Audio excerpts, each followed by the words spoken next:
Sorry, something went wrong there. Mm. Yeah, sorry, I'll start again. So on this fateful night in 2008, the 10 armed terrorists landed in Mumbai with arms and ammunition, and they carried out 12 coordinated shootings across the city of Mumbai, and that horrific incident lasted over 4 days. There were about 10 to 12 different locations where these terrorists targeted innocents, civilians.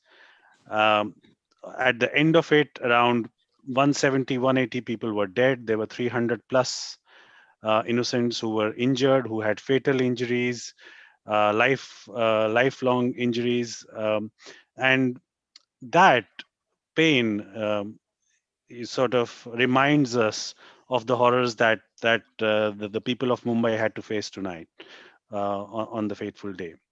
Since then, it's been about 12 years now, and what we see that this whole paradigm of the way the global terrorism has proliferated, and this new way of using these moments and using these big cities as targets and carrying out these attacks where they can be played out in the bedrooms, in newsroom channels, where people can sort of sort of get traumatized by these kind of heinous attacks which are carried out in across global cities, and the kind of hysteria they create in the world community. That seems to be the new direction of travel in terms of global terrorism. I have a very esteemed panel today with me, and the idea of this webinar was a to obviously commemorate what happened on that fateful night 12 years ago, but also to reflect a little bit on how terrorism and its face has changed over the last 15-20 years. We know when 9/11 happened, war on terror became one of the very sort of catchy phrases over the next 10, 15 years. But we've seen even after that, I think, as I said, after Mumbai bombings as well, we've had Madrid, we've had attacks in London, we've had Christmas market attacks in Berlin, in Germany. Have had attacks in Christchurch last year in a different context. We've had Colombo attacks in 2019, and this year we've seen what is happening in France as well. Not to forget Bataclan and the Charlie Hebdo massacres, which happened back in 2015.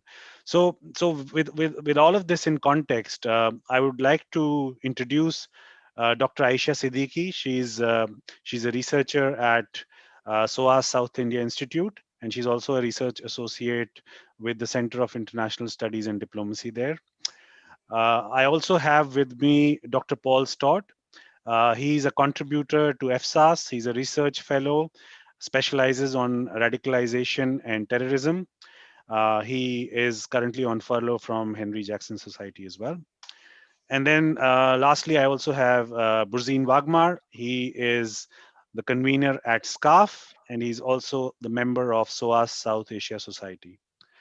So without much ado, I'll first bring in Dr. Siddiqui, and I'll ask her to express your views on, based on your expertise, a reflections on what happened in Mumbai and how that has shaped the new narrative with respect to global terrorism in the last 10, 15 years.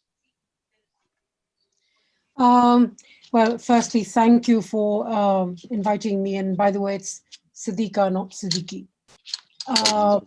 But no issues. It was, of course, a terrible event. It's. I mean, I was in Pakistan then, and soon after, the political government of the Pakistan People's Party, led by President Asif Ali Zardari and Prime Minister Yusuf Raza Gilani. President Zardari, I remember attending a very, a small meeting. He'd gathered a small number of writers and journalists, and he offered his position, and his position was that his government was not involved in supporting terrorism or supporting any of the people who had crossed over and conducted terror attacks in India. He was, in fact, very willing. In fact, one of the controversies that started between President Zardari and his government and the military leadership was that he was quite willing to send his head of ISI over to India to explain the situation or to have discussion on that. We have indeed come some way, if not a long way, from when Mumbai happened.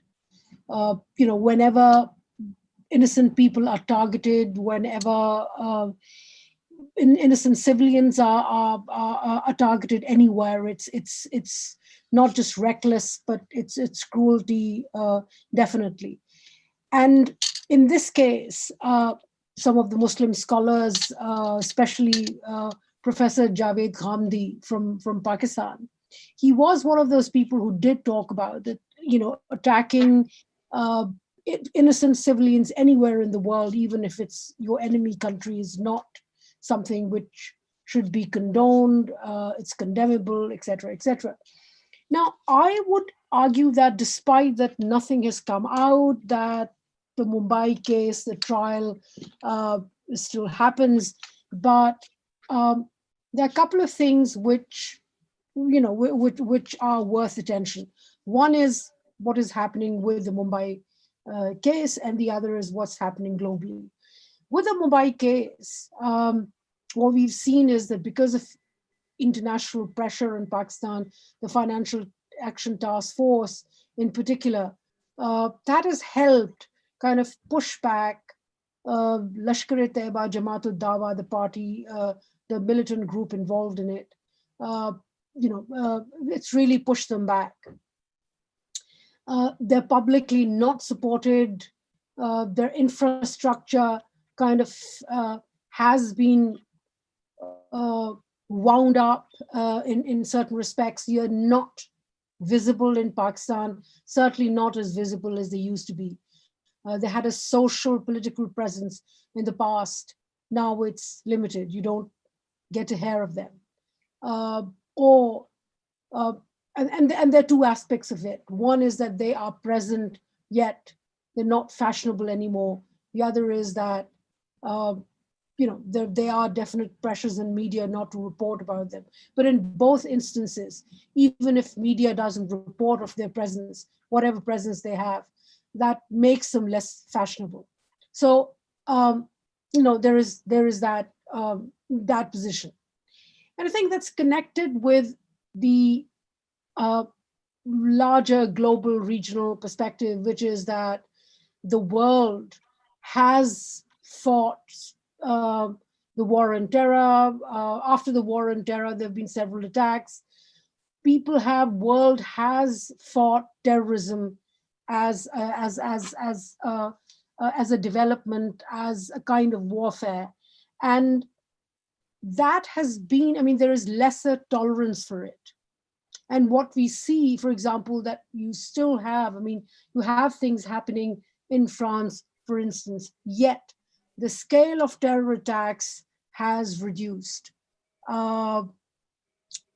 There is lesser tolerance. Look at, for example, what happened in Australia.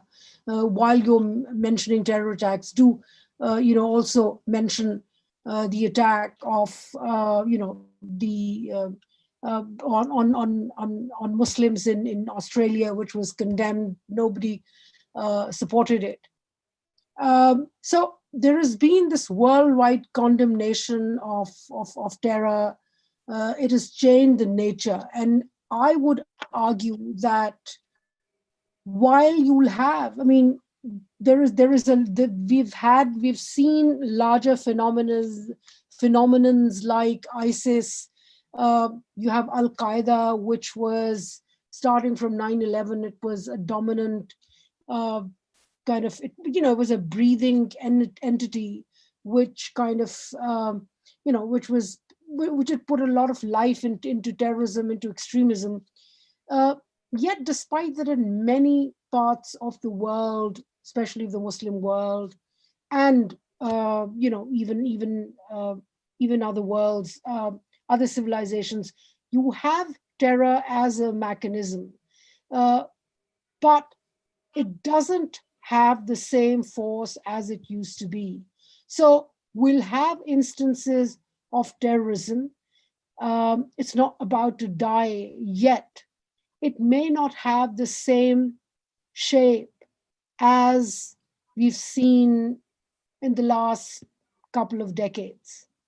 Um, and as a result, therefore, uh, now the international debate is shifting back to state conflict, US and China. And with terrorism, terrorist organizations, Al Qaeda, ISIS, while they're being there, they have been fought, pushed back, and despite the presence, they're no longer uh, discussed the same way as they were, in the past couple of decades, or since after the 1990s. Uh, Now, I'm not suggesting that extremism and terrorism will completely disappear. From our discussion, from our debate. The Taliban are still there in Afghanistan. In fact, because of the peace deal with the Taliban, there's a likelihood of Taliban becoming part of the government in Kabul, and they will have this conflict. There's going to be a civil war. The likelihood of a civil war in Afghanistan increases. However, despite that, I don't see terrorism posing strategically, globally, that kind of a threat as it used to be. Thank you. Thank you, Aisha ji. And I think we'll come back to some of the questions which, from what you've said, there are certain questions which have come to my mind. We'll come back to them once all the speakers have had an opportunity to speak. I'll move on to Dr. Stott now. Dr. Stott, you've done your PhD from University of East Anglia, and your research subject was British jihadism, the detail and denial, right? So in that context, and given we are talking about Mumbai attacks, we are talking about global terrorism, do you want to throw some light on impact of global terrorism on British soil, and also the interconnections globally and with respect to what's happening in Europe also at this point in time? Of course, yes. Good evening, everyone, and thank you for the invitation to speak this evening. The mention of my PhD takes me back. So I was 1 month, I think, into the PhD at the University of East Anglia when the Mumbai attacks occurred. And it was certainly a moment where I think all terrorism researchers realised yet again the scale of the global challenge from terrorism. I'd actually like to echo in a way one of Aisha's points about terrorism as a sort of mechanism, because what we tend to see in these big terrorist spectaculars, be it in Mumbai or we've got plenty of examples closer to home as well, is some core components that tend to be there very often, and then equally some slightly new developments or changes. So, for example, changes that are replicated and then copied by later groups as they come along. So, for example, in Mumbai, we saw these roving groups of attackers moving around different parts of the city. And that's something that we were to see in Paris, most notably in 2015. Attacks at different locations, people moving from those locations, then settling, taking hostages, and then holding off the authorities from there.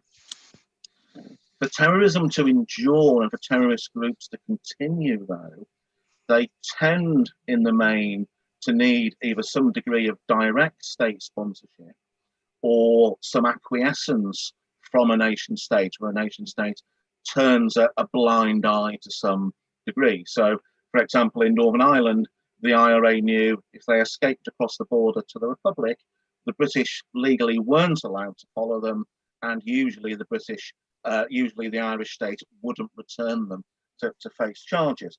And that state sponsorship was something that was very quickly realised by those investigating in Mumbai. So we have to place this attack in a very distinct context, which is the history of the Pakistan-Indian conflict and Pakistan's use, I'd argue, of jihadist actors. And so this is in a way slightly different to what we've tended to see with, Britain's going off to fight in Syria, for example, where they don't necessarily need any state motivation. It's an ideological motivation that they themselves have as small groups of extremists here.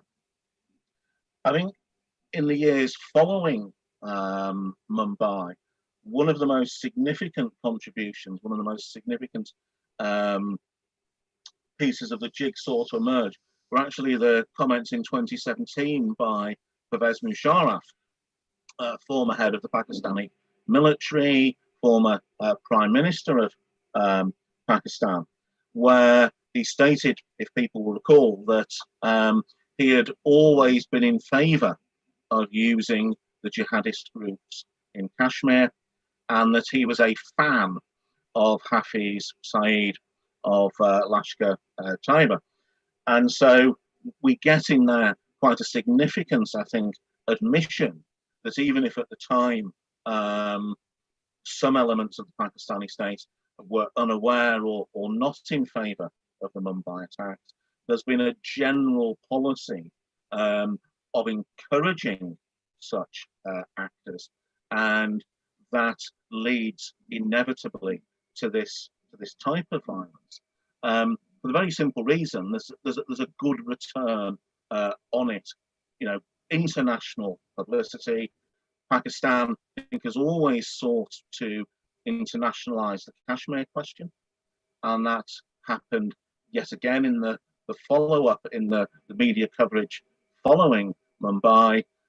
People seek explanations, seek potential explanations to terrorist incidents, and so Kashmir becomes much talked about again.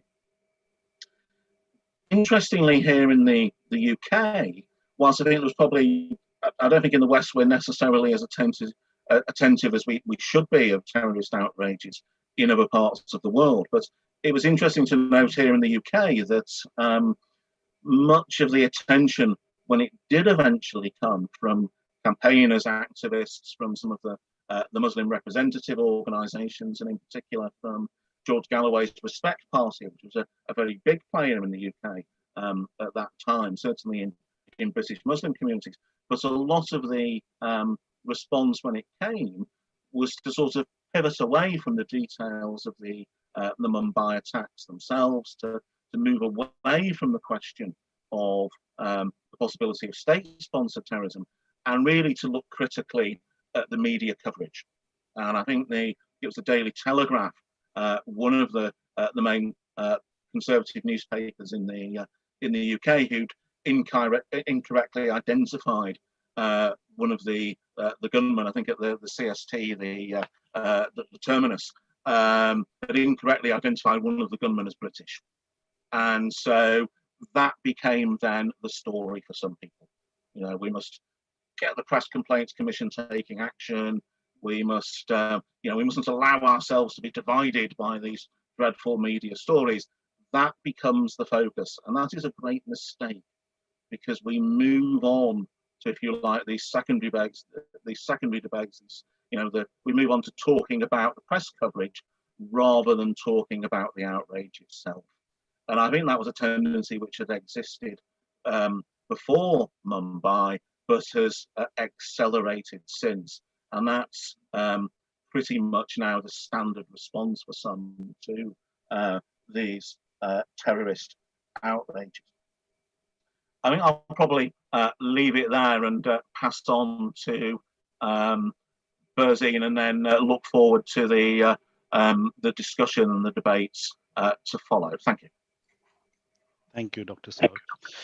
Over to you, Berzine. Berzine, you've, if I'm not mistaken, you've spent time in Mumbai as well. So I think Mumbai is probably close to you, more as close to you as London in many ways. So your thoughts and your reflections, please.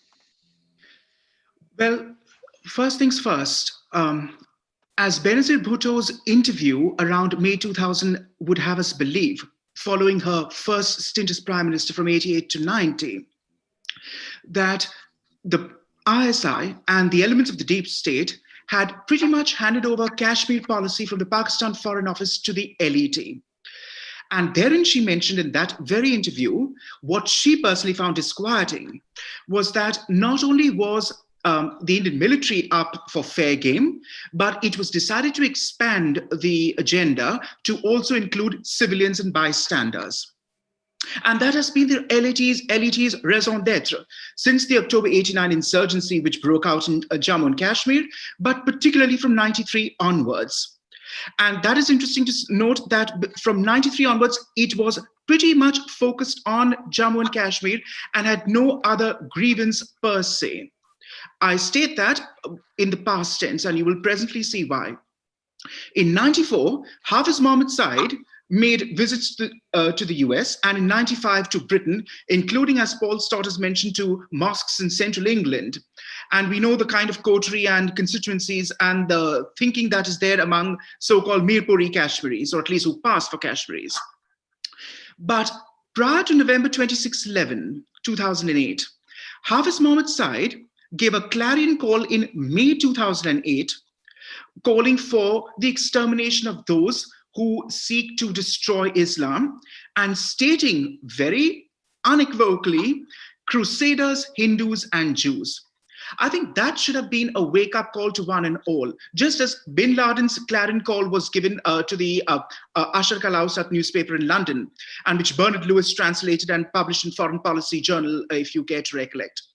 This was Mohammed Said's clarion call in May 2008, and that should have been a wake-up call that they intend to go, well, international, storming the world stage, as Stephen Tankle put it appositely in his title. And of course, November 2008 did occur, as we see. And it's interesting to note that the LET, like other Islamist outfits, buys into this apocalyptic civilizational terms of conflict, and that the actual undertaking in Bombay was supposed to have taken place on September 27th, 28th, 2008. And remember, 2008, September was the time when Ramadan fell. And more to the point, 27th of Ramadan is the holiest night, if not the holiest observance in the Islamic calendar, because it's Laylatul Qadr, the night of might when the Quran was revealed. And it's a night actually spent intensely in reflection and prayer. And the fact is that the LET had decided to embark on this operation then. But for various logistical reasons, it was postponed. And speaking of modalities and logistics, Dawood Gilani, who sang like a canary to the FBI and to the Indian authorities when the Americans finally relented and let the National Intelligence Agency have access to in Chicago with the trial with Tahawur Rana in 2009. One point which he made was that the LET also has a flotilla task force ready at hand at a moment's notice to be dispatched from Karachi or anywhere else across from Pakistan's littoral. That brings to mind what the LTTE used to do, if you care to recollect. But of course, they never used their own flotilla force. They kidnapped an Indian trawler, beheaded the chap, and made their way to South Bombay's coast, as you know. But putting aside these aspects, the question is this. The LET went international. So many foreigners were killed at both hotels in question, which were, of course, high-profile targets, not to mention the famous cafe in the tourist area of Bombay also. But that means they have decided to go international. And now we do know from intelligence studies and serious responsible reports that the LET does have sleeper cells in Australia, France, Germany, and stateside. The LET lent Gilani on secondment, please note, to go on reconnaissance to Denmark, for the attacks that subsequently took place against the Danish newspaper headquarters in 2009 for the 2009 for the Muhammad cartoons, if you care to recollect too. Dawood Gilani was in Copenhagen on reconnaissance because he was on secondment from LET to Al-Qaeda for the same. And speaking of the LET's operations in Bombay, which squarely came down to Zakir Rahman Lakhvi, the military honcho, we do know that he was very close to Lieutenant General Shuja Pasha, the then Director General of the ISI, on whose watch this occurred. But of course, Pasha, a month later, could travel just for Christmas 2008 to Langley, meet his counterpart, General Michael Hayden, and very matter-of-factly tell him that the ISI had nothing to do with it. It wasn't even a rogue operation, and I'm here to make a clean breast, that I have nothing to offer you. So it's a question of take it or leave it, and this is what I have to say and say alone. But of course, it doesn't exactly arouse confidence, given that what happened subsequently a year later with the Chicago trials with Gilani. And once Gilani started speaking, he had nothing to hide. In some cases, he was restating the obvious of what Indian intelligence maintained. For example, delineating the LET's modus operandi, its pecking order, all of which, of course, the Indian intelligence knew, but of course they received confirmation. But where he also stated again, quite plainly, that nothing would be undertaken by the LET without the ISI's notification, on whom it depends for largesse, sanctuary, and funds. And the LET has been trained in the Fedayeen cells of the LET were trained by ISI agents on Pakistani soil in select Pakistani training camps. We know that for a fact. And speaking of going international, I just mentioned, but also near abroad, with the LET now taking an interest in Afghanistan as it has. And more to the point, it has felt it quite all right to associate itself with utterly untethered Sunni elements in Afghanistan, over whom the ISI doesn't even have control or remit. And the question is, would the LET be a moderating influence on them? I don't see so, because their rhetoric doesn't seem to say in their Zarbe Taiba newsletter, which we inconsistently sees. And would the LET be willing to trim its sails according to the winds by modifying, again, not just those organizations, but its own ideological stance? And in so doing, well, go back against its paymaster, the ISI, is to be seen in times to come. So that pretty much would cover it, as I wanted to state. And also, just one last point where one could make a connection. We all know that Lieutenant General Mahmoud Ahmad was Director General at the time of 9/11, and that $100,000 were wired to via Omar Saeed Sheikh to Mohammed Atta, hijacker of the first American Airlines flight, which hit the North Tower at 8:46 on that fateful Tuesday morning. The question is this. At least my readings have given me to understand that some of the money, and this is murky and circumstantial, some of the said 100,000 corpus funds would have come from a kidnapping bid in which Omar Saeed Sheikh was involved in Calcutta, where an important businessman was kidnapped, and he was subsequently released with Indian Mujahideen elements who were in cahoots there and conducting the show, obviously, to the tune of $830,000. And some of the money in question was parceled out of that, which made its way to Apara and through Lieutenant General Mahmoud, instructing Omar Saeed Sheikh to see that the funds reach Mohammed Atta in Florida via Dubai. As such, I just felt that was an interesting point which I had read recently to bring to bear. Thank you. Thank you so much, Burzine. That was very insightful. Now that all three of the panelists have spoken, maybe I can start with a couple of questions which I have noted from the discussion so far, and then I would encourage all three of you to also sort of pitch in and ask questions if you feel are necessary. My first question is to Dr. Aisha Siddiqa. Aisha, you mentioned something in your statement where you said, although the terrorists or the terrorism based on religious ideologies still exists, and it will probably exist for a period of time, but its importance is ebbing, and the nation to nation conflicts, those will become again the sort of norm in many ways, or are becoming the norm in many ways, if I understood it correctly. But there is still this allegation, especially with respect to subcontinent and with respect to Pakistan, that use of terror as an instrument of statecraft, it seems like that is pretty much mainstream in the state's policy. And obviously, Mumbai attacks allegedly was one of the classic use cases of that coming to fruition.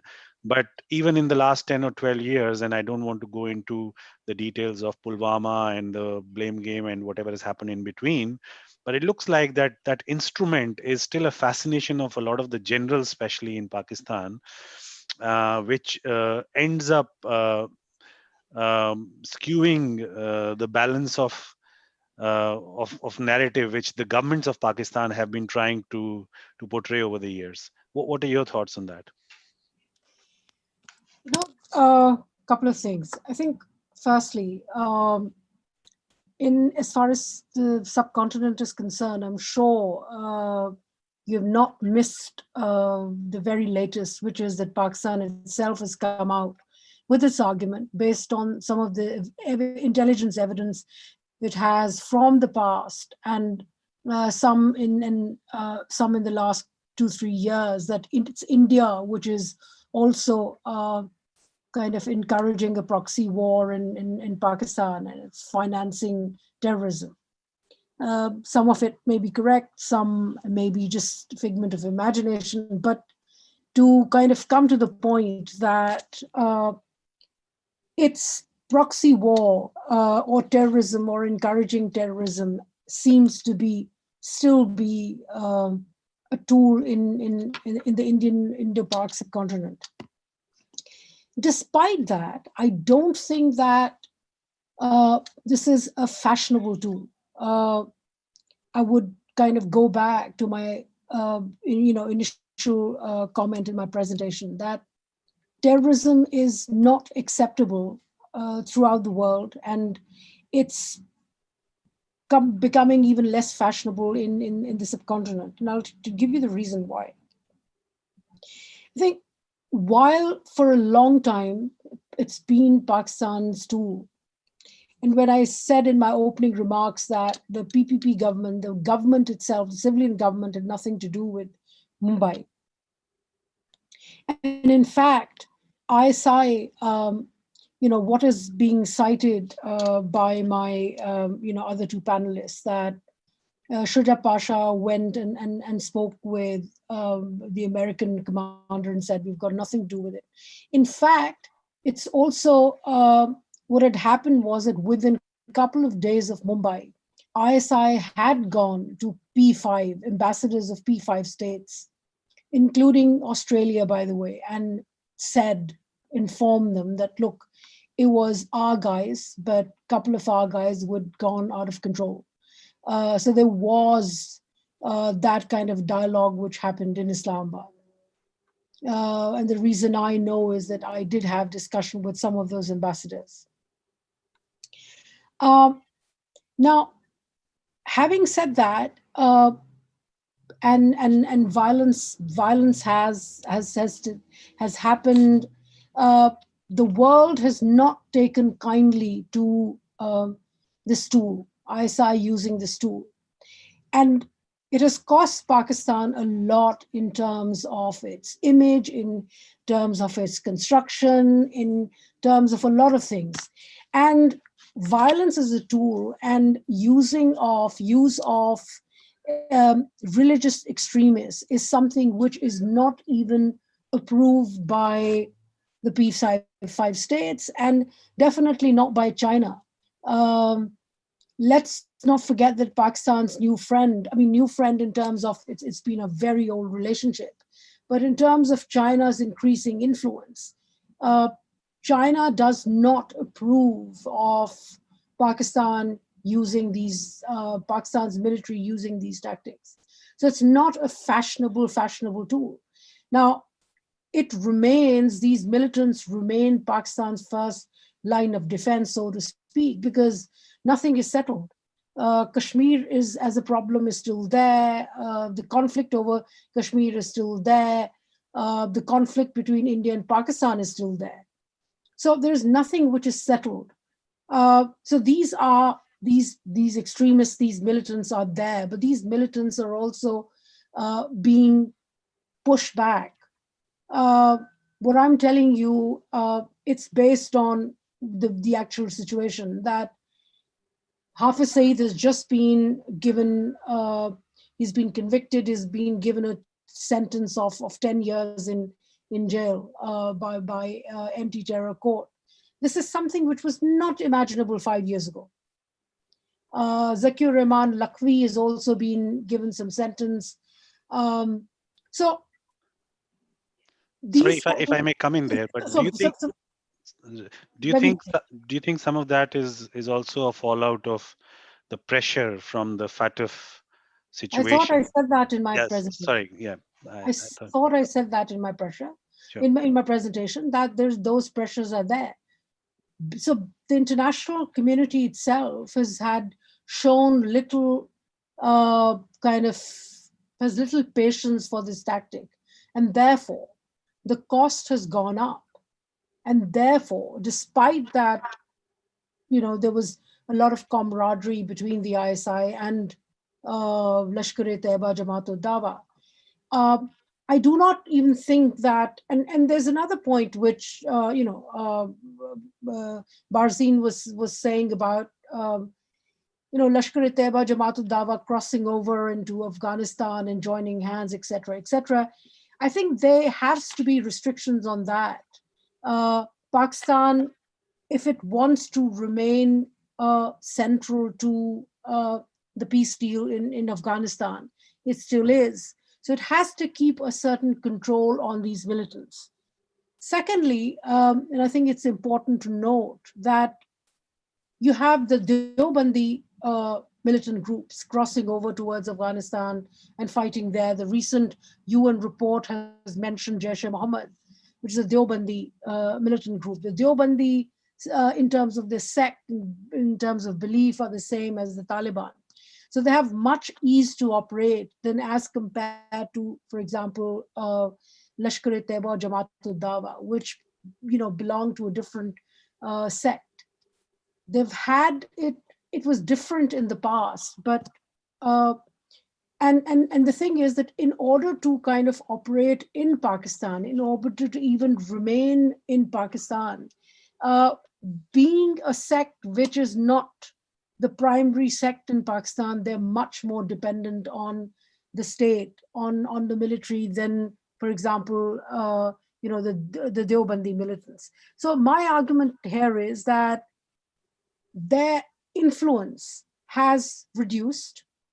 I'm not saying that this is, I mean, as a Pakistani citizen, I would want these guys to kind of completely disappear, not be there, because they have over years also had an impact on our society.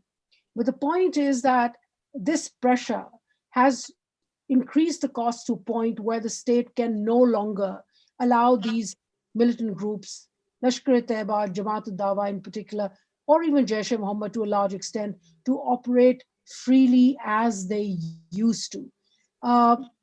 It's not a perfect solution that we have there.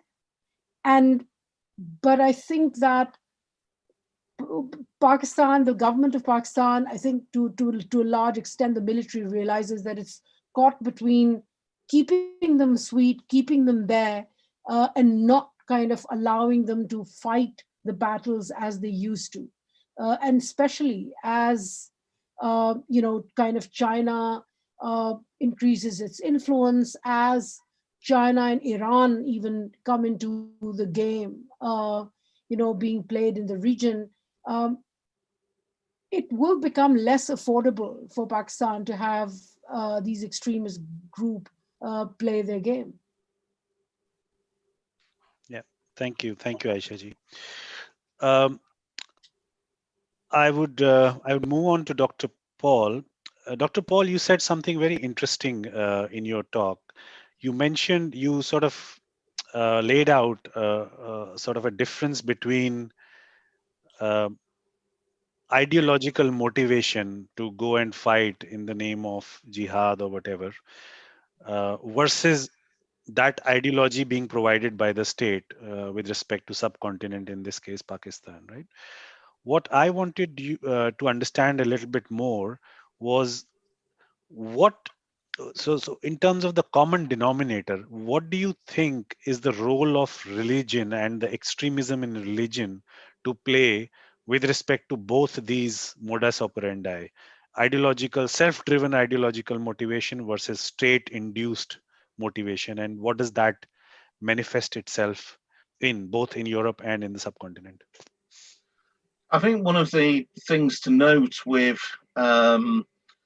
two quite different conflicts in different parts of the world, which would be the Kashmir question and the Palestinian question, both originally start out, if you like, as sort of typically nationalist type questions where there's, you know, disputes between peoples, disputes over boundaries, disputes over borders, disputes about which nation state people should be living in. And over time, both of those conflicts become Islamized, for want of a better word. You see the rise of Hamas in the Palestinian question. You see the Kashmiri question, really from the General Zia era onwards. The displacements of some of the more secular or leftist groups by those who are much more religiously oriented, and potentially, therefore, getting a bigger audience. That the would-be audience for their arguments are the world's Muslims, rather than the Kashmiris in Kashmir and then the Kashmiri diaspora. We've talked a little bit about Hafiz Saeed today, and several years ago, the BBC did some very good research into his 1995 visit to the UK and his tour of various mosques. He was obviously in Birmingham, where the particular sect that he's from is very well represented. But he spoke in Glasgow, including at the Deobandi Mosque, unusually in that city, and also at Leicester University, in an era where universities perhaps weren't as aware of the debates or controversies about extremist speakers. But the message that he seems to have given out in the UK, and that was in the accompanying literature at the time, was very much around Muslims suffering, around Muslims being taken advantage of, being exploited financially, and the need to retrieve past glories. And some of those arguments, I think, straddle, if you like, both the religious and perhaps the sort of more backward-looking elements within national thought. I would be a little bit more pessimistic, perhaps, than Aisha, in that I do think this type of violence has some way to go yet. I think in terms of the various jihadist groups, we have to locate them in some historical context. And that's best done by looking at the fact that Samuel Huntington argued, one of the things he was right about, I'm not so sure about the Clash of Civilizations thesis, but I think one of the things he was correct about was that we have this global Islamic resurgence in the second half of the 20th century, and that is an incredibly important event. We are wrestling daily with the consequences of that, and it hasn't blown itself out by any stretch of the imagination. So I still think there will be people looking to pick up the gun, to take up arms, to achieve the type of world they want, and not just using religion to justify that, but having religious goals. Yeah. Can I have a 30-minute, 30 second? Sure, Aisha, come in, yeah. See, I'm not saying that this is going to go away, but what I said is that this would play in the background as a secondary problem as compared to the state-to-state conflict. And I think part of the reason also is that countries around the world, especially the developed states of the West, US in particular, what they've also done is that they have strengthened security. Number one, they've strengthened security, internal security, made sure that there are lesser instances of violence. There will be some random, I mean, there will be lone wolf attacks, as we've seen in France. That continue to happen, but there are different reasons for it. And probably this is not the forum to kind of get into the details of that. But I would say that I'm not saying that things are going to be lovely, but the way the terrorism had played out in the last couple of decades, it's not going to be there. You'll probably see it more in countries where we haven't beefed up their security infrastructure. I mean, if for a second, if you allow me to refer to Pulwama, Balakot, I think one of the lessons that one learns from Pulwama is how bad was security. Intelligence lapses, etc., etc. The same thing happened with Mumbai. So as long as countries are going to keep their, beef up their security, improve that security, the number of acts of violence are going to reduce. The intensity is going to reduce. It will be there, but it's going to be less intense. Okay. A question to you, Burzine. We've seen recently, on the back of this 18-year-old kid Abdullah Anzarov in France killing Samuel Paty. We've seen a sharp reaction in some parts of the Islamic world, especially to references made by Emmanuel Macron. How do you see that, and how do you see that in light of what Aisha ji has just said, that terrorism is slowly going to start playing second fiddle, but at the same time, and I'll probably quote somebody who I was talking to in private, but without using his name, and the statement issued was, is the belief of that person or whoever believes in that kind of a thought process so fragile that it is rattled by an act from a non-believer? So that sort of thought got me really thinking that really is the belief so fragile that it leads people to carry out such acts where human life is lost on the back of somebody making a cartoon or any act which may hurt people, but is it worthy of killing people? I'll come to that subsequently. I would like to get my thoughts in after what Dr. Siddiqa and Dr. Stout have mentioned. Pakistan is the child of strife. Sir Arnold Toynbee couldn't have put it more appositely in the early 50s. And Sir Vidya Naipaul, of course, married to a Pakistani, would know even better when he declared it, Pakistan has become a criminal enterprise, which he stated sometime in the 80s. What was purportedly a project for a Muslim homeland, a second chance for Muslims to make good, to fulfill their promise, has gone horribly wrong. But Dr. Siddiqa says that it will take time and a lot of patience and pragmatism on the part of elements of the Pakistani establishment for it to dawn upon them that this is not paying off. She does have a point. She does have a point in the sense that, as some Pakistani intelligence officers, including Shuja Pasha, who put it to Der Spiegel magazine just after Bombay 26/11, when he said, we're not fanatics. We're not just going to go on a barnstorming war with all and sundry. Well, that may be so. But again, the question is this. What about the sense of Muslim grievances and humiliations that drive all these aspects in cultural civilizationalist terms, which of course I would see as an Orientalist? Barely was Pakistan conceived in August 47. It was bankrupt, to say the least, within the first 30 days.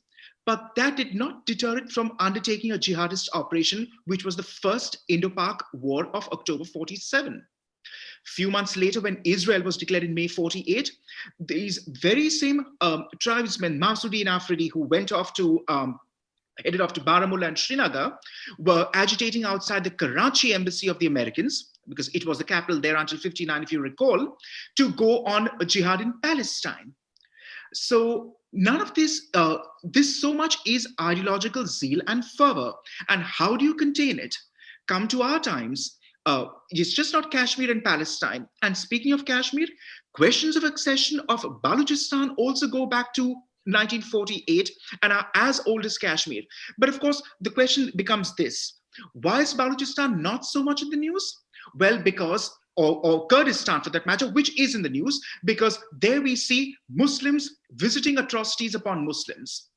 Somehow in Palestine or Kashmir, it's non-Muslims who are wielding the whip and over Muslims who are at the raw end of the stick, and somehow that becomes or is dilated upon as a grievance, and that fits in with Muslim sentiments to speak up against injustice, because that's a cardinal feature of Muslims, whether Sunni or Shia, that to tolerate injustice is a sin too in this world, which would not accrue to your benefits in the next, and that it is your duty to stand up and revolt. So somehow Balochistan and Kurdistan don't get as much outrage, but say Armenia or Kashmir or Palestine do. And speaking of outrages, one has still to see collective Muslim outrage against Xinjiang and what is happening, which puts Kashmir, Palestine, and others completely into shame. I mean, concentration camps, force feeding of pork and the like, which we've never seen before, ever in the last half of the 20th and beginning of our 21st century. And Dr. Siddiqa mentioned about the Pakistani elements will have to rein in some of their more enthusiastic zealots, which is what I mentioned. The LET's ideological compulsions may not see it modify or reify its stance, despite what its paymasters say. And that goes for a plethora of other such organizations. And there are Hydra-headed organizations who, and this is a problem with Sunnism and the Sunni militancy that we see, that they are acephalous.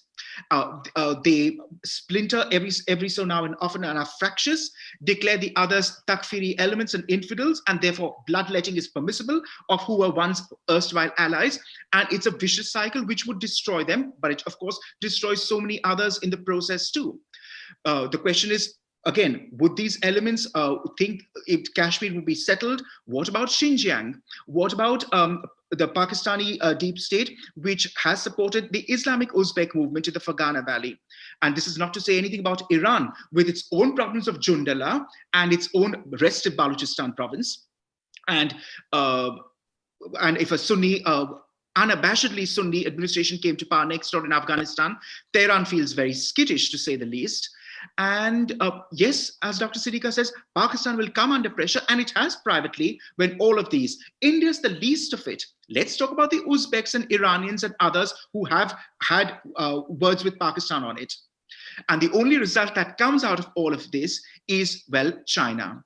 Whoever Beijing decides it needs to have repatriated in terms of Uyghur militants who are also very much in Pakistan at certain camps, are promptly sent back, no questions asked. Because as Andrew Small put it, any request from China is one that a Pakistani general would find very hard to deny or not concur with.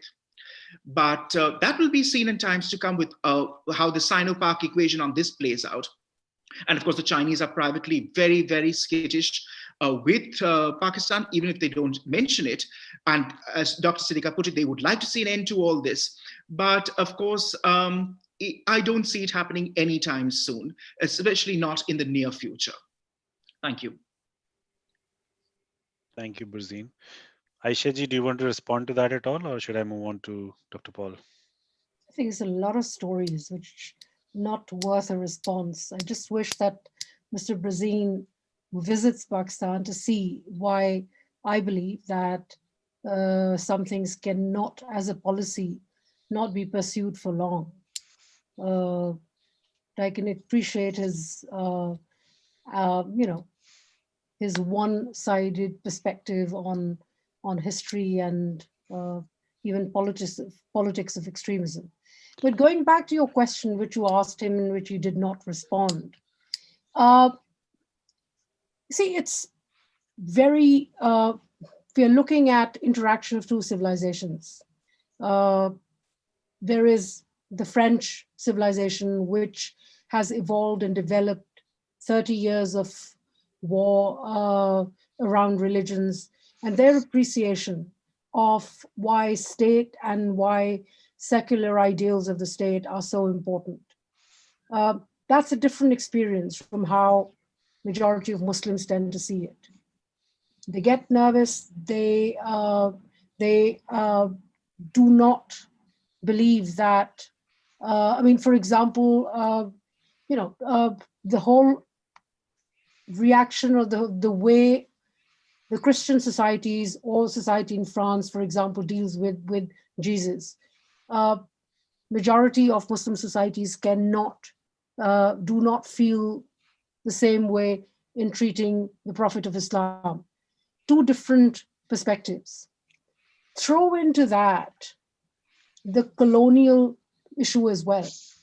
So here is that complexity in which you see populations interacting with each other. And I'm not for a minute sympathizing with either the murder of killing of Samuel Paty. I think it's nobody has a right to take anybody else's life. Certainly not. This is for the state to decide.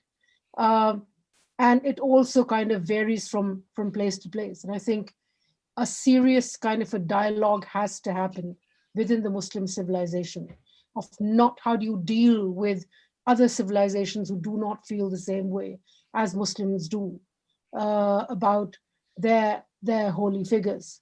That's that conversation within Islam, and another conversation between the world of Islam and the other world has to take place. Right now, I do not see any of the Muslim countries in a position, any of the Muslim leadership in a position to have that either internal or external dialogue. This is where we stand. This is where we stand. I think I have a right of response to that. Yeah, Dr. Siddiqa mentioned that to whatever I offered, it merits no explanation or it's not worth her while. That may be so, and it's her prerogative. I can maintain and respect that. But to state, or rather to insinuate by stating that these were so many stories I peddled, smacks of as if I was adducing fiction. Whatever I have adduced, and it may be one-sided as she purportedly puts it, was still predicated on non-fiction and on facts which are plainly visible. It wasn't stories or fables that I just concocted and dressed up as a confection of lies, so to speak. Thank you. Yeah, Dr. Buzin, you've made your point. Aisha, you've made. Well, let's leave it to the audience to decide how they want to interpret both sides of the story. Coming to you, Paul, we only have a couple of minutes left, but I wanted to touch upon one or two questions before we conclude. In fact, something which Aisha ji mentioned triggered a question in my head. She said something about, as long as the nation states beef up their security, as long as they are alert, terrorism is slowly going to become second fiddle. It's slowly going to die down. Do you believe in that? Do you think that is right? Do you think that's even possible? Yes and no. I think obviously governments, police forces, security, even the general public can all learn, can harden targets, can make terrorist attacks harder. The difficulty is that, if you like, the police, the intelligence services, they have to get it right every time. They have to succeed every time. There was an example, read a piece during the Northern Ireland conflict, 9 out of every 10 IRA operations were either thwarted or were abandoned because they weren't going to work. The reality is, though, when you have people who wish to carry out attacks, human nature being what it is, the police and the authorities aren't going to win every time. So these people will get through. When they get through with state support, or state-directed, as we saw in Mumbai, they can do much more damage than an individual or a small group of individuals running around with knives and cars, as we saw, for example, in London Bridge in 2017. The most dangerous people are those who've got an association and training from a nation state. Yeah. And my last question to you, Dr. Paul, is: do you think the international media has a role to play in glorifying terror or in embodying terrorist outfits to play out these acts of terror in people's drawing rooms? Do you think there is a merit to that as well? I once, I taught terrorism studies at UK universities for a long time, and one of the things I used to do was ask students, how many of you have ever directly, personally witnessed a terrorist attack? And in all my years of teaching, only one person ever has. That was somebody who'd survived the Moscow theatre siege. So where do we get our information about terrorism from? Well, it's very often from the media. So how the media covers attacks, particularly when they're happening, I think does matter. The difficulty, of course, is we're having a debate about the media. Now, the media for most of us is our phones, and we're getting the news on WhatsApp, we're getting the news on Twitter. So we are all, if you like, producers of news as well as consumers of news. If you go back a couple of years to the cafe siege in Sydney that was carried out by an Islamist gunman, he actually had people uploading videos onto YouTube that he was holding hostage. So the terrorist groups themselves can, if you like, get around this sort of censorship or control. So it's a never-ending debate. Things are moving on all the time. So yes, we can argue about greater responsibility from the media during attacks, don't share coverage, which was the Vienna police were arguing recently on social media for during the attacks there. But I'm afraid technology is one step ahead of us. Absolutely. Yeah. Right. I think we've come to the hour. I would maybe request all of you to provide some closing remarks in terms of how you see future, especially with respect to controlling this monster, which if I may say, has sort of gone out of control in the last 50 years.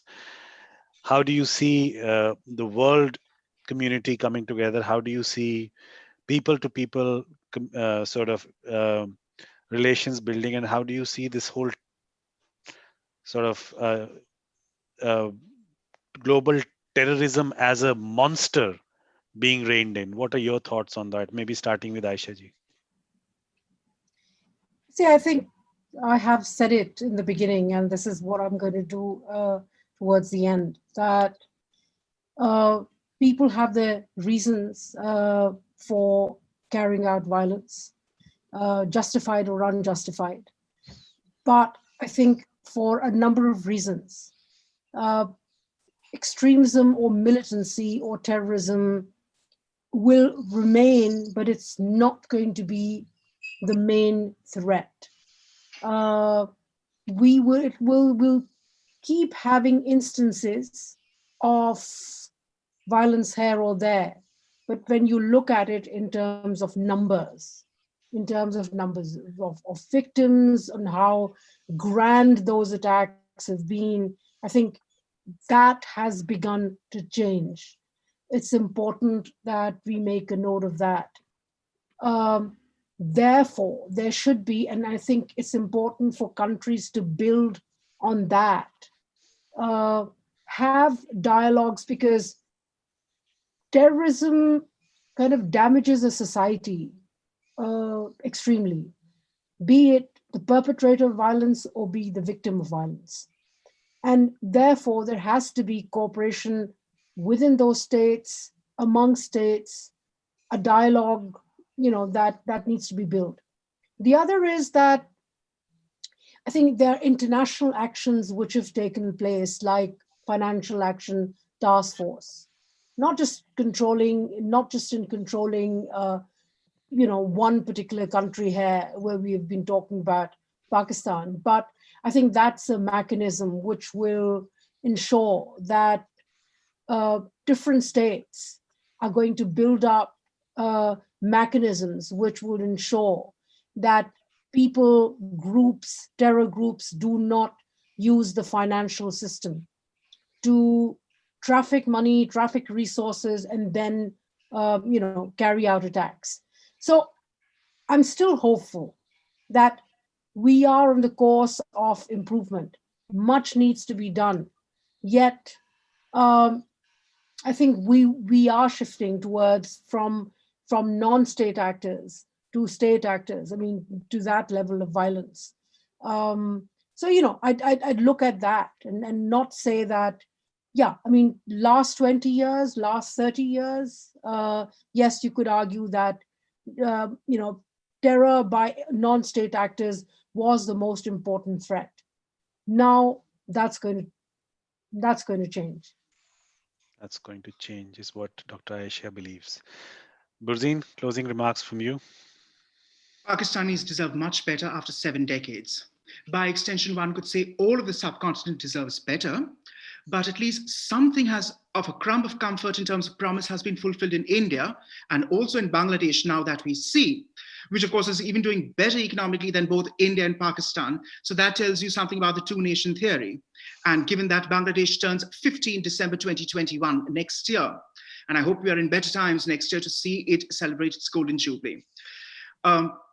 As the Daily Telegraph put it, since we mentioned that as a newspaper in our discourse today, in one op-ed it mentioned during these intervening years, only Muslims can stop this madness. And it is incumbent upon Muslims at some point, when Dr. Siddiqa alluded that it will be a discussion within Muslims, among Muslims themselves, both within Muslim polities of the OIC, but also transnational Muslim communities who are now, of course, in the West, the entire Western Hemisphere, as we say.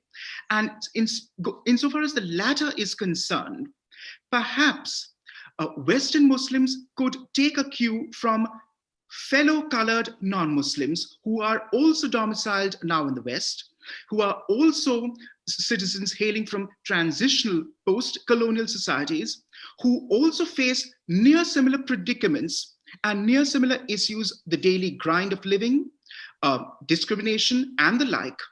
And yet, they have somehow managed to, no, I wouldn't say entirely assimilate themselves or to divest their identities, but to consider religion as but one subset of one's identity and part of a transcendental experience among several, to cohabit with citizens of the host communities in which they've come to stay and become citizens of, and to adhere to what is the social contract, at least an unspoken social contract, that you do get on with life and yourself, and with ameliorating yourself, which is what coming to the West was all about in the first instance, and not such apocalyptic visions of renewal, of